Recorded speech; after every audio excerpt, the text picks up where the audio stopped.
Dokter Cantik Kesayangan Tuan Muda, episode 74. Kimi tidak berhenti tersenyum sejak sore tadi.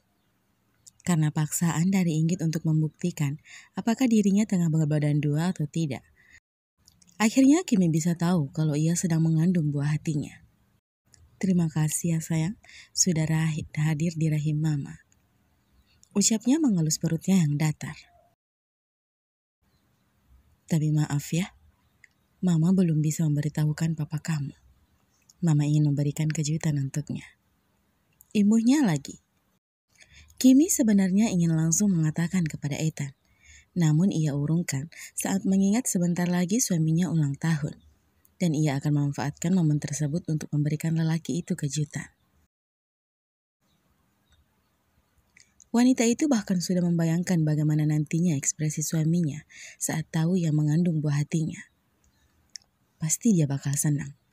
Terus tersenyum dan menangis penuh haru. Aku tidak sabar untuk melihat itu. Kita tunggu beberapa hari lagi ya sayang. Ujarnya kembali. Tangannya masih setia terus mengelus perutnya. Kimi menoleh ke jendela kamarnya. Langit sudah sangat gelap. Suara jangkrik sudah saling bersahutan. Tapi kenapa suaminya hingga saat ini belum pulang juga? Wanita itu akhirnya memutuskan untuk mengambil ponselnya dan mencari kontak suaminya. Menekan tombol hijau dan menunggu panggilan tersebut terangkat. Tapi hingga 2 kali Kimi melakukan panggilan, namun tidak ada jawaban dari sana. Kemana dia? Tidak biasanya ia mengabaikan panggilanku. Tanyanya dengan raut wajah yang cemas.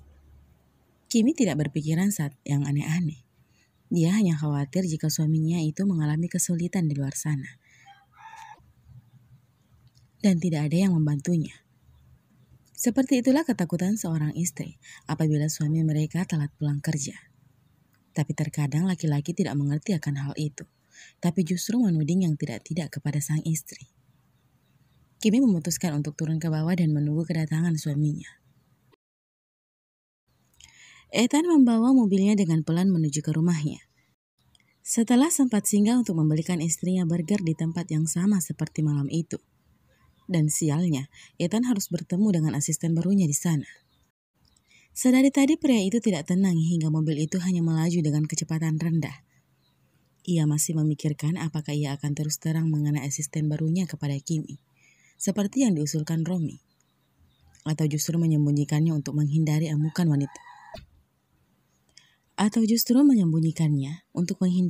wanita. Tersebut. Ethan menghembuskan nafas kasar. Aku akan mengatakannya, tapi tidak sekarang. Itulah keputusan akhir yang didapatkannya setelah memikirkan dengan baik menurutnya. Tapi Ethan melupakan, jika sesuatu yang disembunyikan pada akhirnya akan tercium juga, cepat atau lambat. Dan itu bisa menimbulkan kesalahpahaman yang berkepanjangan, karena asistennya itu bukanlah barang yang bisa diselipkan di mana saja hingga tak terlihat. 3 hari kemudian, usai berbincang dengan ibu mertuanya mengenai acara ulang tahun Ethan yang akan mereka laksanakan secara diam-diam, Kimi pun bergegas masuk ke dalam kamar kembali. Setelah mendengar teriakan Ethan memanggil namanya. "Baby, kamu dari mana?" Tanya Ethan dengan suara seraknya yang begitu seksi di telinga Kimi. Pria itu masih duduk di atas tempat tidurnya. Tangannya bergerak mengucek kedua matanya, bergaya seperti anak kecil dengan rambut yang berantakan. "Dari bawah sayang, jalan-jalan pagi," ucapnya. "Kenapa kamu tidak membangunkanku untuk menemanimu?" Tanyanya kemudian, mengangkat tangannya memberikan isyarat agar istrinya mendekat kepadanya. "Aku tidak tega mengganggu tidurmu sayang," Kimi berucap seraya mengelus pipi Ethan, yang kini sudah mendekapnya dari belakang. Kepalanya ia sandarkan di punggung istrinya. "Baby, morning kiss?" Pintanya mengangkat kepalanya lalu memejamkan matanya dengan lucu. Bersiap untuk mendapatkan serangan pagi-pagi yang bisa menjadi mood booster tersendiri untuknya. Kimi memutar kepalanya. Seketika tersenyum saat melihat tingkah suaminya yang sangat tampan, meski masih dengan muka bantalnya. Kimi tak kuasa untuk tidak menangkup kedua pipi Ethan, lalu melabuhkan ciuman paginya di seluruh wajah Ethan. Dimulai dari kening, ujung hidung, kedua pipi dan berakhir di bibir tebal dan seksi itu. Ethan yang begitu senang tak menyia-nyiakan hal tersebut. Ia melakukan serangan balik, seperti yang dilakukan istrinya. Kemudian mendekap erat tubuh wanitanya ke... Sayang, nanti sore tidak usah menjemputku ya. Aku mau ke mall jalan-jalan sama Inggit. Boleh kan? Tanya Kimi dengan maksud meminta izin. Sejujurnya ia akan berkunjung ke pusat perbelanjaan. Itu untuk membeli kado lainnya buat suaminya. Sedangkan semua persiapan dilakukan oleh ibu mertuanya dan juga tante Emily. Boleh. Tapi jangan malam pulangnya ya. Jawab Ethan, mengelus pucuk kepala istrinya. Ethan tidak melarang karena ia tahu jika istrinya itu butuh merilekskan otaknya. Oke, iya sudah, kamu bangun mandi baru kita sarapan. Bukankah hari ini kamu akan sibuk? Hari ini aku akan mengisi kafe baru kita dengan barang-barang serta furnitur lainnya. Jadi mungkin aku agak malam pulangnya. Tapi aku usahakan makan malam di rumah. Kimi tersenyum, mengacak-ngacak rambut Ethan. Kamu mau dimakan apa lagi kalau aku pulang? Ethan masih setia memeluk Kimi dari belakang. Sesekali menundukkan kepalanya mencium bahu Kimi dan mencium aroma khas istrinya yang selalu menenangkannya. Maaf ya baby, aku belum bisa memberitahukanmu soal asisten baruku. Aku tidak mau kamu kepikiran. Tapi bagaimana caranya ya, menjelaskannya agar tidak terjadi salah paham. Aku gak mau kalau Kimiku marah. Batin Ethan. Apa ya? Kimi mendongak, berpikir. Nanti deh aku pikirkan. Sudah sekarang kamu bangun mandi baru siap-siap. Siap Bu Bos. Romi, sini cepat.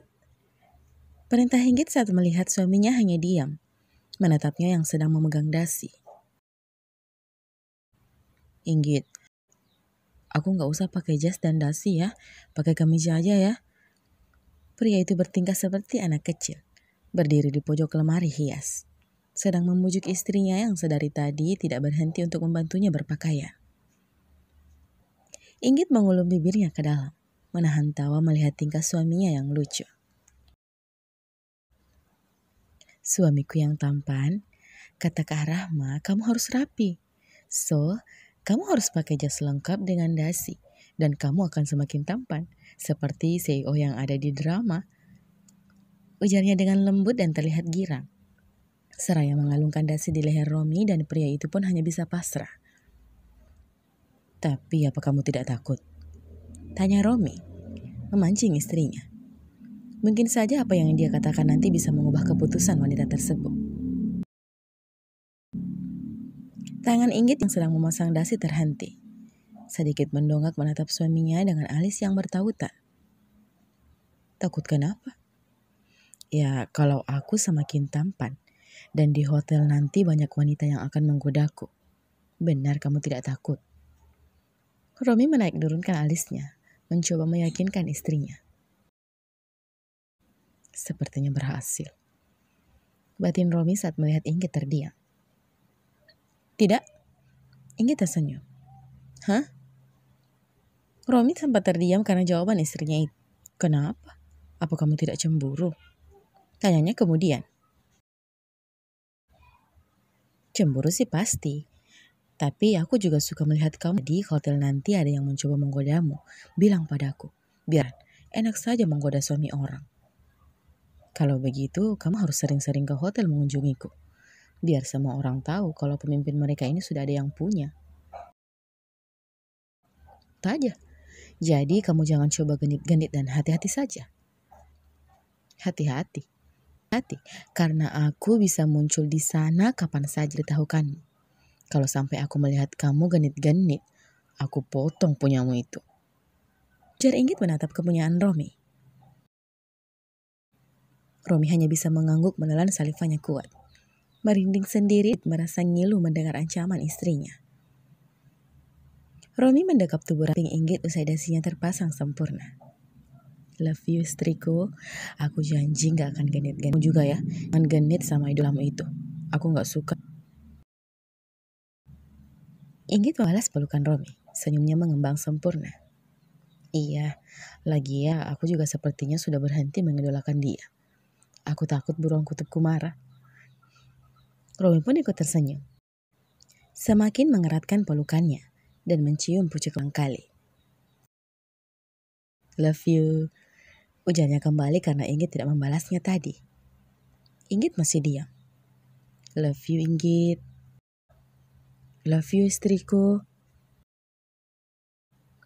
Inggit yang tengah menjandarkan kepalanya di kedai bidang Romi, kini setengah mati menahan tawa. Saat pernyataan cinta itu kini berubah menjadi intonasi yang sudah sedikit kesal. Namun dengan jahilnya, ia masih tidak ingin menjawab. Love you, love you, love you. Romi melerai pelukannya.